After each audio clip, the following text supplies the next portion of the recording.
Hello, capstone classmates. Happy finals. Good morning, good afternoon, good evening, whatever time of day you're watching this. My name is Lauren, and as you all know, I'm going to be talking to you a little bit about some of the experiences that I completed over the course of this semester. I just want to start off by saying that this, and I know some of you guys do agree with me because I heard it in your presentations, but this really didn't feel like too much work, just more so like personal investigation for me personally, because I used to be 100% sure that I wanted to go to law school. Did my internships, my LSAT prep, completed the LSAT, got my letters, and I was gonna start applying to schools, but I decided to hold the reins a little longer because I'm not sure if that's what I want to do. So kind of doing all these experiences really helped, look into that if I were to take that career path, what would it be like, And writing the journal itself was cool for reflecting. And yeah, so with that said, I'm going to talk about this one time that I went to court. So I have a family friend, her name is Clarice, and she went to college with my mom. She's a paralegal here in Orlando, so I did interview her, but I'm not going to talk about that. I'm going to talk about this one time she invited me to go to court with her and her attorney, who her attorney asked me not to mention her name in this presentation, so I'm going to respect that, and I'm going to talk about this case, which is more interesting than her name, I promise. And so basically we have a mom and a dad who share a 7-year-old daughter, and this dad also has an 18, 19-year-old son. He's legal. So that son is a daughter's half brother. And not way back when, a few years ago, the son molested the daughter. He went to juvie for it because he also molested a few younger neighbors. And that's not in question. What was in question was the dad wanted more time sharing with the daughter, including overnights. And the mom's like, no, I don't think that's a good idea unless the son is out of the house. So, I mean, I think that's pretty reasonable to ask because for the safety of the daughter and also emotionally, the safety of her daughter. This daughter went through something with the son, and, imagine being in the same house as your offender. That's just it's not palpable. It's not like, it doesn't sit right. So that's basically what the side I was on. Not to be biased, but I 100% agree that at least when the dad does have time sharing with the daughter, for the son to be out of the house. Obviously, he's not going to disown him. No one was asking for that, but just a little bit of a compromise. And they didn't want that. They wanted all or nothing. They wanted their cake and to eat it too. So, what I thought was going to be a 1 or 2 hour ordeal, I skipped breakfast because I woke up late and had to be at the courthouse early. So what I thought was going to be kind of like a shorter thing ended up being 8 hours, but it's all good because it was very interesting. None of the witness testimonies from the dad's side really lined up. Like they had dishonest all over their foreheads. The son, I think, was giving a testimony and he messed up, I guess, because everybody on that side of the room, the attorney as well, threw up their hands as if he like blew it. So, I mean, I don't know. There's a lot of little things that indicated that there was not much truth going on. And it's sad because you would think the father would want more for the daughter than to feel scared in his home. I mean, at least if you want more time with your daughter, you want to make her feel loved, right? I don't know. Like, that's just what I would think. So yeah, that ended up on a cliffhanger, and I never really. The upcoming court date is soon, so I don't know where it's gonna go yet, but I suppose I'll find out. So the next thing I did, my mom is actually a realtor, so I went with her on a listing presentation, and it was really cool. I learned a lot about what she does actually, not just like buying and selling homes, but kind of meeting with the sellers and making sure they're comfortable, listening to their fears about selling the home, just kind of really being there for them. And, the listing presentation is kind of so that the sellers could decide if you are the realtor that they want to do this with. Because, like, they might go on listing presentations with more than one realtor. So it's kind of cool. It's kind of like going to a job interview, and I got to be there for it. They discussed commission, like what my mom would earn if they did sell their home, or she went with them, or if they went with her to sell the home. Very cool.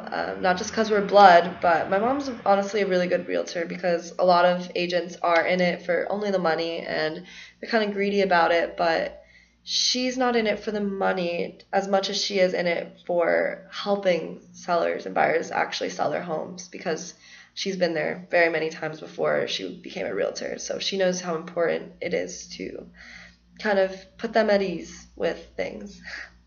So the next thing I did was I actually work at a Pilates studio, and I'm very familiar with the contracts that we give out there. The liability waiver was one of them, the membership agreement, but one of them I wasn't too familiar with was the pregnancy waiver, which there's a lot you're risking if you're working out pregnant, and I got to look into it. I've given it out a few times, but never actually read it myself, so it's very cool to kind of look into the contracts I'm giving out to people, I guess.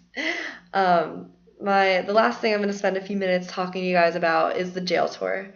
If you were there, if you know, you know, but if you were there, you know how cool this was, and I want to say thank you to everyone who was there, and especially thank you to my classmate who made it all happen, who corresponded with the jail to make this tour happen. I'll be honest, it sounded cool. But I was a little apprehensive going into it because I don't know. It was a cloudy day, and I just felt like it was going to be such a dark experience. So I was like, I wasn't too psyched, but it ended up being awesome. Like, of course, first we went through a metal detector, and then we waited a little while for everyone to show up, and then we were able to watch a PowerPoint presentation, kind of about the history of the jail, the inner workings of it, all that good stuff. What I was most surprised and happy to find was that they offer a lot of rehabilitation programs for their inmates.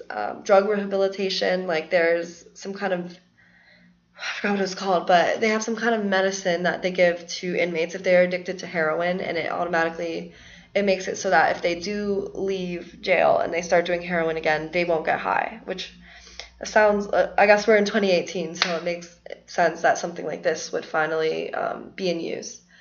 And so they offer that, they offer culinary programs, they offer Veterans Alliance programs, parenting programs, so that when they get out, they become better parents.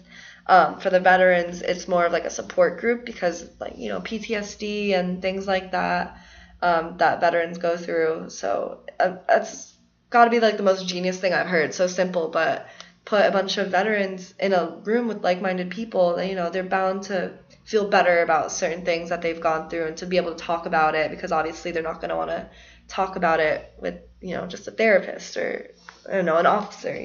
It's a very good idea, and I was very happy to find that they actually do work really hard in making sure their inmates are, they're going to come out better people, and that was very surprised to see that. I'm very proud, too, of Orange County and to be possibly pursuing a legal career here. So yeah, once we were done with the presentation, we went into the booking office, which when citizens get arrested, they're brought there, kind of like medical examinations. This is where they change. This is where, they actually book them into the system. So there's like a trash can full of drugs because they do give them one last chance to throw everything away, because after a certain point, if they get caught, like if they change their clothes and there's drugs in there, then, that's kind of like the point of no return, and that gets added to their charges as well. So past the original booking office, oh yeah, there was a guy still in his regular clothes, had to have been like spun out on some kind of something, and he was mouthing like threats to me and my friend who I brought on the tour with me. Kind of scary. Tried to look away, but yeah, that was one of the more strange things that happened in this jail. So we moved past like the original like booking office where the nurse is, and then there's a big room where you see inmates actually making phone calls. There's a ton of phones. It's where they change. They put things in their bags, and they change into like their jumpsuits. And yeah, so we walked through there, and yeah, it's kind of sad because I did see a girl about my age, and she was bawling in tears, like she had just maybe made a mistake. I'll never know the story with her, but I felt for her a little. Um, so yeah, we walked through there, and then we went to, some of the housing we walked through, and I got to see a solitary confinement cell, got to put myself in there. It was very, I gotta say, like talking about it now, I'm really thankful for natural lighting and a place to live that's not there. So yeah, one bed, no windows, one toilet, and that's it. You're alone in this cell. Down the hall from that cell, Casey Anthony was actually housed, which I thought was really cool because the whole world knows about that, and it's in our county. Um, yeah, that was very interesting experience, and it was my favorite. It was my favorite. It was very surprising to me that I enjoyed it that much, and I do recommend to anyone who wasn't on the tour or who hasn't done an Orange County Jail tour at all to do it. I know it's not the first thing you want to do in your summertime, but it's I got so much from it, and just being a citizen of Orange County, whether you want to be an attorney or not in criminal law, just being a citizen here, it's important to kind of see what's going on, where your tax money's going, and I'm very pleased. So yeah, I'm running over time. But happy finals, everyone. Good luck on your finals. Good luck on your journals. Good luck on your presentations. And happy summer.